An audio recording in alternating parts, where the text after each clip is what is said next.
Bueno, pues continuamos la mañana con una ponencia sobre las claves para el diseño de una estrategia de influencers en el sector turístico. Para ello nos acompaña Daniel Sánchez, que es CEO de Influencity. Daniel, cuando quieras. No tengo el... Vale, perdona. Creo que están... Vale, genial. Bueno, muchas gracias por la invitación y además muy interesante la anterior mesa redonda y de hecho vamos a hablar sobre algunas cosas de las que ya se han comentado. Soy Daniel Sánchez, soy CEO y fundador de Influencity y vamos a intentar explicar un poco cuáles son las claves del diseño de una estrategia de influencers o creadores de contenido o youtubers, es decir, todo entra dentro del mismo pack. Como tengo creo que 20-30 minutos, muy corto, pues voy a intentar ir un poco rápido para cubrir bastantes cosas. Y lo básico, pero para cualquier cosa es creatividad, data y estrategia. Las tres cosas. Una sin las otras dos no sirve. Si no tenemos creatividad, si no tenemos datos para poder medir, para poder cuantificar, para poder saber qué es lo que se está haciendo, y si no tenemos una estrategia detrás que respalde la creatividad y la data, da igual lo que hagamos. Pero esto sirve para influencers o para cualquier otra estrategia de comunicación y marketing. O sea, que no creo que os esté enseñando nada nuevo. Por favor, levantad la mano. ¿Cuántos habéis colaborado con influencers? Uno nada más. Bien. ¿Y sigues colaborando con...? Ya no? Vale, bueno, pues entonces creo que sí que os voy a poder dar bastantes claves. La primera, si lo vamos a empezar a hacer, dedicar el tiempo y los recursos necesarios. Mucha gente me encuentro que dice, voy a probar, pero no invierto mucho o no le presto mucha atención y al final pues entonces eso ya no va a funcionar. Si lo probamos bien. Si no, no lo probéis. Vais a tirar el dinero y el tiempo. El segundo es que es una estrategia a largo plazo. Lo han comentado antes los compañeros. O sea, si pensáis que vas a trabajar a colaborar con un influencer y que de repente al día siguiente vais a tener un montón de ventas o reservas en hotel o reservas en aerolíneas o en restaurantes o donde sea, olvidaros, esto no va a suceder. Se necesita una estrategia a largo plazo, mínimo 6 meses para empezar a ver resultados, mínimo. Al final es como una estrategia como cualquier otro tipo de marketing, sea SEO o sea marketing de contenidos en general. Confianza y libertad. También me he encontrado con muchas marcas que le dicen exactamente lo que quieren que diga el influencer o el creador de contenido. Y esto tampoco funciona. El influencer en sí mismo es un creador de contenido, es creativo. Entonces tenéis que dejar que esa persona se comunique de la forma, con su estilo, de comunicación y de su manera. Si no os gusta cómo comunica, cómo escribe, cómo hace las fotos, cómo hace el vídeo, no colaboréis con él. Porque entonces eso significa que no encaja con los valores que tenéis vosotros como marca. ¿Vale? Eso es muy importante. Establecer relaciones con influencers. Es muy importante establecer relaciones a largo plazo. La estrategia aquí es siempre a largo plazo. Y contar con un IRM. Entiendo que todos vosotros y nosotros y todas las empresas a día de hoy contáis con un CRM para controlar vuestros clientes, saber qué está sucediendo, cuándo nos ha comprado, cuándo ha repetido. Bueno, pues un IRM es exactamente lo mismo que un CRM, pero para influencers. Sabemos cuándo ha colaborado con una persona en el pasado, sabemos cuáles son sus datos, sabemos su rentabilidad, tenemos controlado si nos escribió un email, no sé, hace un año o hace 6 meses. Todo ese tipo de cosas es muy importante que las tengamos controladas para que ese conocimiento se quede dentro de la compañía y no esté en un Excel por ahí perdido que solamente sabe que lo tiene un empleado en su ordenador. Creatividad. Y sobre todo más en el turismo. O sea, el blog trip, esto de invitar a influencers a hacer un viaje visitando no sé qué historias culturales y esto ya no funciona. O sea, esto funcionaba, he puesto 2017, pero bueno, desde 2014 creo que ya ha dejado de funcionar. Es muy importante que sea una estrategia muy creativa. Luego comentaré cómo se puede incluir esa creatividad dentro del proceso de generación de una campaña con influencers. Estrategias combinadas, que esto se suele hacer entre instituciones de ayuntamientos o estatales, locales o transporte, es decir, típica institución de un ayuntamiento con una aerolínea y luego con una serie de partners locales, restaurantes o centros de ocio o similar. Esto es una experiencia que a nosotros como usuario o como cliente nos gusta vivir y los creadores de contenido necesitan también vivirla. de distintas maneras y de distinta forma. Eso suele funcionar bastante bien. Paid Media, lo han comentado antes también los compañeros en la anterior mesa redonda. No nos olvidemos de que tenemos tres patas, lo decía antes, un taburete, ¿no? Los medios ganados, el contenido propio que generamos y los medios de pago. Es muy importante que la estrategia que hagamos con los influencers no solamente esté apoyada directamente por el influencer, sino que nosotros podamos hacer una pequeña inversión en canales de pago para dinamizar ese contenido también. Recordad que el contenido es del influencer, pero nosotros podemos conseguir que también sea nuestro y utilizarlo nosotros en nuestros propios canales. El proceso. Lo normal es que todo el mundo utilice a los influencers en la última parte del proceso. Cuando ya tengo mi campaña, mi servicio, voy a lanzar un producto, una nueva oferta, en el lanzamiento. Luego os comentaré que se puede utilizar en otro tipo de puntos del proceso. He dejado para el final las dos últimas cosas que son muy importantes, el control de métricas y KPIs. Esto es básico de cualquier estrategia de marketing. Necesitáis una tecnología, por pequeña que sea, pero necesitáis algo para poder medir. Si no podéis medir cuál es la audiencia del influencer, si lo que dice el influencer es verdad o es mentira, es decir, si tiene followers falsos, si ha comprado seguidores, este tipo de cosas que suceden en redes sociales. Si no podéis medir esto, no vais a poder conseguir un buen retorno. Y luego identificar influencers, que no es lo mismo que buscar. Seguro que muchos de vosotros sabéis que al final los influencers muchas veces por actividad propia pues contactan a hoteles, a restaurantes de oye, te pongo un post y me dejas una habitación de hotel gratis, ¿no? O comer en el restaurante gratis.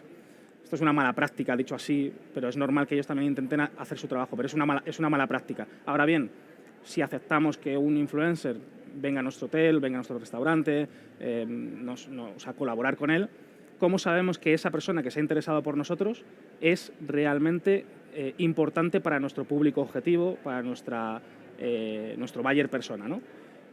A priori no lo sabemos y desconfiemos también de las métricas o los pantallazos que nos pueda mandar el propio influencer, porque lamentablemente también muchas veces, no quiero decir que siempre, pero muchas veces las falsifican. Entonces necesitamos tecnología precisamente para que esto no suceda. Os voy a contar de los tres últimos puntos, el proceso, métricas, identificar influencers, voy a profundizar un poco más porque me parece que es lo más importante, ¿no? Sobre el proceso, como decía, esto es lo más habitual. Esto es lo que seguramente pues, habéis visto siempre en el lanzamiento y luego ya en la dinamización. Le digo al influencer el briefing, yo tengo la idea, yo la desarrollo y luego ya la lanzo también quizás por mi cuenta, la apoyo con otros sistemas o con otros soportes y le digo al influencer, oye, esta es la comunicación, comunícame este mensaje. Hay otras empresas un poco más evolucionadas que llevan más tiempo dentro del influencer marketing que introducen al influencer también en la idea. No sé qué hacer, tengo este producto, tengo este servicio, tengo esta estrategia o estos objetivos para durante todo el año, vamos a reunirnos y vamos a ver qué podemos hacer. Lo que decía al principio, el influencer es un creativo. O sea, si lo consideráis parte de vuestro equipo de creativos, dentro de vuestro equipo de marketing, pues, aunque sea un freelance, forma parte de vuestro equipo de creatividad. Y luego, si vais un poco más allá, ya después de trabajar varias veces o varias campañas con los influencers, yo os recomiendo personalmente que no solamente los introduzcáis en la idea y en el lanzamiento y la dinamización, sino que también lo hagáis en el brief y en el desarrollo. O sea, en todas las partes del proceso, cuando involucráis a un influencer, no a uno, puede ser a uno, pero puede ser, lo normal es que sea a varios, de distintos tipos. Obviamente no vas aquí hay que entender que hay distintos tipos de influencers que quizás a unos micros los voy a utilizar solamente en el lanzamiento, quizás a los macros o más celebrities o más embajadores de marca los puedo utilizar en el brief, en la idea y en el desarrollo. ¿Vale? Entonces hay que entender qué tipos de influencers los puedo utilizar en qué partes del proceso. Más cosas. Voy a entrar en temas de métricas y datos porque para mí es la parte más fundamental. Dentro de las tres patas que os he comentado, creatividad, datos y estrategia, los datos es lo que se fundamenta si podemos saber si está funcionando nuestra estrategia o si por contra la creatividad a lo mejor no es la mejor de todas. Pero como base fundamental están en los datos. Esto os he puesto todos no es para que los midáis todos, es para que los tengáis en cuenta, que se pueden medir muchas cosas dentro del influencer marketing. Muchos de ellos influyen en otras campañas de marketing o en otros tipos de estrategias, como el CPC, CPM, Conversion Rate. Es decir, todos estos obviamente se pueden utilizar en otro tipo de estrategias de marketing. Hay algunos que son muy importantes, como por ejemplo la calidad de la audiencia, es decir, si tiene followers falsos, seguidores falsos o no. El audience overlapping, es decir, de duplicación de audiencias, cuántos seguidores comparten los influencers con los que colaboramos. Ahora os pondré un ejemplo. Ad rate viene a decir cuántos posts patrocinados tiene en su timeline o en su contenido. Es decir, es un hombre anuncio, entendámonos, o colabora cada cierto tiempo, cada mes, con una marca, 2 marcas, pero no todo su timeline, los últimos 10 posts, quizás sean patrocinados por distintas marcas, ¿no? Aquí os he puesto, como digo, muchos. Es muy importante que, dependiendo de la estrategia, obviamente, elijamos 1, 2, 3 para poder medir y para poder saber, para poder identificar influencers y para, sobre todo, también poder medir campañas, que luego también os voy a enseñar qué tipo de métricas se utilizan para buscar y qué tipo de métricas se utilizan también para medir. Por ejemplo, esos son hard metrics, es decir, métricas cuantitativas que podemos realmente medir con números. Estos son soft metrics, que son más cualitativas. Por ejemplo, la demografía. La demografía de sus seguidores. ¿Encajan con mi buyer persona, con el público objetivo? La afinidad con la marca, lo que estábamos hablando antes. Realmente, cómo comunica el estilo de comunicación del influencer transmite los valores de nuestra marca. Los intereses de la audiencia, los valores, que es un poco lo mismo, si menciona o tiene muchos hashtags diferentes. Todo esto hay que analizarlo, si tiene creatividad, si no, cómo es la comunidad y luego si es profesional. Lo más probable que os suceda cuando empecéis a trabajar con influencers es que os encontréis con personas muy poco profesionales, en general. Cuando mayor va creciendo, es decir, cuanto mayor expertise tiene ese perfil, lleva más tiempo dentro de la industria, más profesionales. Es posible que incluso tenga pues, un representante o una agencia detrás. Pero si es una persona que a lo mejor tiene 5.000 seguidores, 10.000 seguidores, es un micro o nano influencer, a lo mejor es muy poco profesional, a lo mejor no sabe ni haceros una factura. Es decir, que hay que tener en cuenta todos estos procesos que muchas veces ellos desconocen, ¿no? Vale, cuando buscamos influencers, ¿qué es lo importante? Todos estos puntos son importantes, no significa que los controléis todos. Como digo, dependerá siempre de vuestra estrategia. Los principales es si la audiencia de ese influencer es la mía también. Antes lo he mencionado en la otra mesa redonda, TikTok está a priori para gente joven, pero también ahora mismo está creciendo muchísimo a partir en la franja de 30 a 50 años, ¿no? Entonces, ¿está mi audiencia dentro de la red social? Y no solamente dentro de la red social, pero entre los seguidores de ese influencer. Eso es lo que os tenéis que preguntar y lo que tenéis que analizar. Rango de seguidores, obviamente depende de nuestra estrategia, más micro, más macro, más mega influencers. La calidad de la audiencia, que ahora os pondré 2 ejemplos. Intereses, el engagement rate. Un 5% de engagement es mucho, es poco, depende. Depende de la industria y depende de los países. Y depende del influencer. Por ejemplo, alguien con 1 millón, 2 millones de seguidores, tener un 5% de engagement es bastante alto. A mayor número de followers, más bajo suele ser el engagement, porque las personas no interactúan tanto con esa comunidad o con ese contenido. Lo normal es que en Instagram, por ejemplo, un engagement de alrededor del 3-5% suele ser la media, digamos en global. Pero, por ejemplo, alguien de 50.000 seguidores debería tener más de un 5%, un 8% o incluso un 10%. Al final viene a decir cómo interactúa su audiencia con el contenido que genera, no viene a decir otra cosa. Cómo de importante es ese contenido. Tipos de interacciones, datos históricos, de aquí lo del IRM que os comentaba al principio. Si habéis trabajado con un influencer, ya tenéis un histórico detrás. Si seguís colaborando con él, vas a poder saber dentro de un año cómo ha funcionado. Y estos datos históricos son muy importantes para proyectarlos a futuro. Ad rate, que lo he mencionado antes, el estilo de comunicación, guía editorial. Aquí ya depende, obviamente, de vuestra estrategia y, sobre todo, de la creatividad. Este ejemplo, por ejemplo, no sé si habéis trabajado, bueno, solamente había una persona que había trabajado con influencers, no sé si lo conocéis a este perfil. espero que nadie se moleste, porque no voy a decir cosas muy buenas de este perfil. A priori dices, bueno, pues está bien, es un microinfluencer, tiene 36.000 seguidores, fashion blogger, beauty, técnica de turismo, tiene un blog, su contenido, si veis el timeline entero, dices, bueno, pues tiene calidad. Bueno, pues me contacta este influencer por mutuo propio, a mi restaurante, a mi hotel, oye, que quiero hacer tal, me dejas una habitación gratis, ¿qué sucede? Lo aceptamos y venga, le dejamos una habitación gratis que cuesta, no sé, 100 euros o no. A priori no podéis saberlo si no tenéis una estrategia detrás, si no tenéis una tecnología detrás muy importante. Es muy probable que incluso os pase esta persona los pantallazos de esas son mis estadísticas. Y a lo mejor incluso las ha falsificado, como digo que esto puede pasar. No digo que ella lo haga, pero yo paso este perfil por un analizador, por un auditor, una tecnología, y me encuentro con una serie de KPIs, una serie de información. Me gustaría que entre todos os fijáis en este único. Esto viene a decir, el followers quality, calidad de la audiencia, viene a decir que la mitad de sus seguidores, prácticamente la mitad, 55%, no son dudosos. Nosotros los denominamos dudosos para no intentar ofender a nadie de si ha comprado seguidores o si tiene técnicas pues, de dudosa calidad. Esto viene a decir que de esos 36.000 seguidores, pues solo la mitad realmente son buenos. Ahora, de esos 15.000, 17.000 que salgan, ¿cuántos son de mi público objetivo? ¿Cuántos viven donde está mi cliente?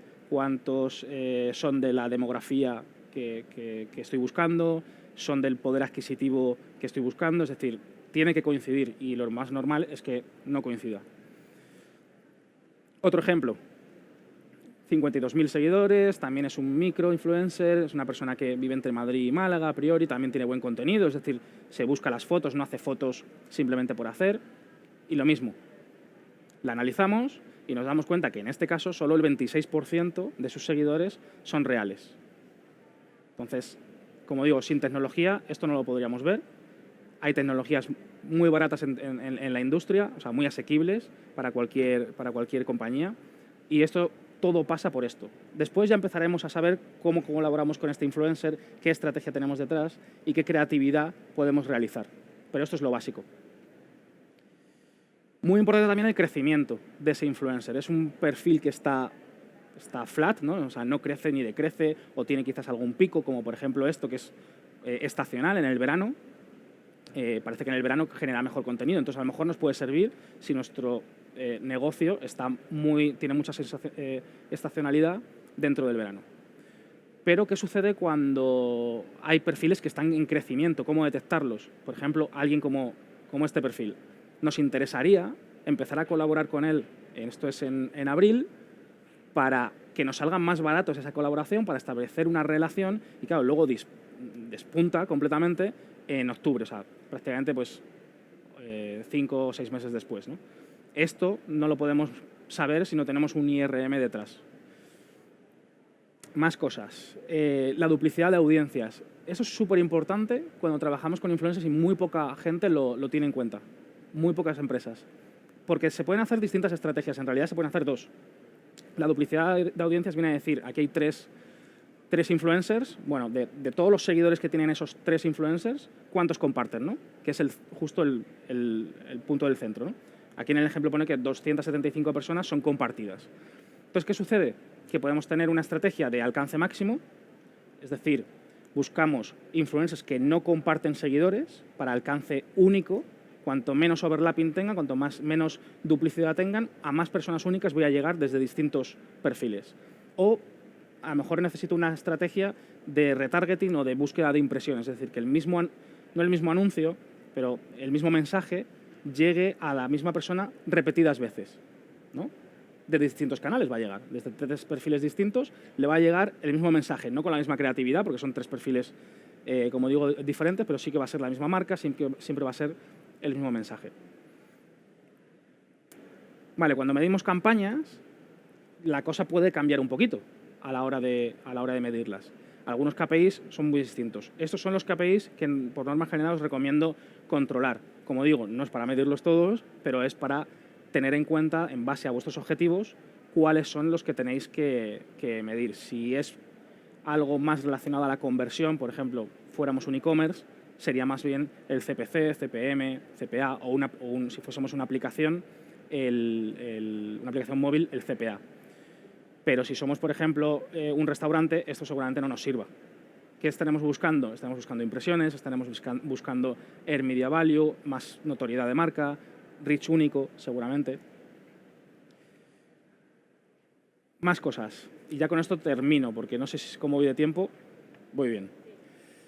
Errores comunes, aunque ya he mencionado algunos, pero es importante que los sepamos, porque sobre todo cuando empezáis, de hecho creo que vais a empezar todos, o eso espero, colaborar siempre con los mismos influencers es un error. Es un error porque estáis impactando siempre a la misma audiencia, a los mismos seguidores. Entonces, está bien que repitamos con aquellos influencers que nos funcionan, pero tenemos que seguir buscando más perfiles. No podemos estar siempre colaborando con los 10, 15 perfiles que me están funcionando. Hay que seguir buscando. Es pensar que al final un influencer es como un canal de televisión dentro de la televisión. No balancear los tipos de perfiles, depende de la estrategia, pero nos puede interesar tener una mezcla entre micro o nano influencers, alguien pequeño de 5.000, 10.000, 50.000 seguidores, alguien macro de medio millón de seguidores y a lo mejor alguien muy top o incluso celebrity de 2 millones o 3 millones de seguidores. Ese balanceo es muy importante también porque los microinfluencers os pueden ayudar a dinamizar a ese long tail de personas, a esa masa de personas, si cogemos obviamente pues 50 perfiles o 100 perfiles de microinfluencers. ¿Para qué sirve quizás el top o el más macroinfluencer?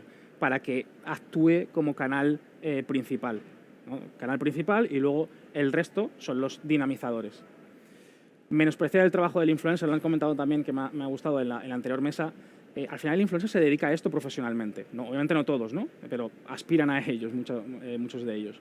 Y es un trabajo, o sea, le dedican muchas horas y obviamente necesitan una retribución, bien sea económica o bien sea en algún tipo de retribución en especie o similar, pero le dedican muchas horas. De hecho, se calculaba que de media un influencer, un creador de contenido, le dedica unas 4 horas al día a esto. Entonces, bueno, quizás no es un full-time job, pero en este caso casi. Falta de creatividad, que ya lo he mencionado, esto es esencial junto con la data y con la estrategia. Y colaborar no es sinónimo de dictar, por favor, no le digáis nunca al influencer lo que tiene que hacer o cómo tiene que decirlo. Podéis dar instrucciones, obviamente pues no mencionéis estas palabras, no mencionéis a la competencia, no hacer esto, o sea, podéis hacer qué cosas sí que deben hacer y qué cosas no pueden hacer bajo ningún concepto. Pero el estilo de comunicación, cómo se comunican, si dicen tacos o no dicen tacos en sus directos o en sus vídeos, si lo aceptáis, tiene que hacerlo como él quiera. No apoyar la estrategia con otros medios, como os he comentado, sean medios de pago o sean contenido también orgánico, realmente. Es decir, nosotros también podemos crear contenido basado en el contenido que ya ha creado un influencer. O desde nuestra propia red social corporativa. También me he encontrado con alguna empresa que ha colaborado con influencers y el community manager, que normalmente está en otro departamento, ni se había enterado. Entonces, de repente, el community manager empieza a ver un montón de tweets o de fotografías de ciertos influencers y él no sabe qué es lo que está sucediendo, ¿no? No sabe si interactuar, si no interactuar. Bueno, pues todo el mundo tiene que estar informado y se tiene que colaborar. No contar con un IRM, que ya yo lo he mencionado, esto es muy básico. No tengamos la información en un Excel o en un Word o similar, que entiendo que al principio nos puede servir, pero a la larga, si vais a invertir en esto, no os va a servir, ya os lo aseguro. Obtención de los derechos de propiedad intelectual. Esto es importante si queremos utilizar ese contenido. O sea, cuando nosotros colaboramos con un influencer, tú puedes pagarle no solamente por la creación del contenido, sino por esos derechos de propiedad intelectual durante un tiempo determinado o para siempre. Entonces, esa fotografía, ese vídeo, ese contenido, esa pieza de contenido, nosotros luego la podemos utilizar en prensa, en una marquesina de autobús, en lo que queramos realmente. Y no contar con esto, pues muchas veces trae problemas, ¿no? Por eso al principio, en todos los contratos que hagamos con los influencers, es recomendable obtener esos derechos. También la exclusividad o la competencia. Al final el influencer habla sobre marcas y puede hablar también de vuestra competencia. Lo normal es que un influencer no vais a poder decirle, bueno, tú trabajas conmigo y ya no vas a poder trabajar con ningún competidor. No, eso no suele pasar. Pero sí durante un periodo de tiempo. No puedes publicar, un ejemplo tonto, Nike con Adidas, bueno, soy Nike, no puedes mencionar nada sobre Adidas, Reebok o lo que sea durante 6 meses. Eso sí que podéis negociarlo y es más, os recomiendo que lo hagáis porque si no vais a tener seguramente algún problema al corto plazo. Claro, pagáis un contenido un mes y a la semana está hablando sobre la competencia, no tiene sentido. Y luego no utilizar tecnología. O sea, las redes sociales es un mundo digital, quien piense que puede hacer una campaña de influencers sin cierta tecnología no le va a salir bien. No le va a salir bien y entonces va a pensar que el influencer marketing no funciona, cuando en realidad es todo lo contrario. Funciona si se hace bien, si se tiene las 3 patas que os he comentado: creatividad, estrategia y data. Y nada más, muchas gracias y no sé si tenemos tiempo para alguna pregunta o... ¿Sí? Si alguien quiere preguntarme algo... ¿No? Pues ya está. Pues nada, muchas gracias.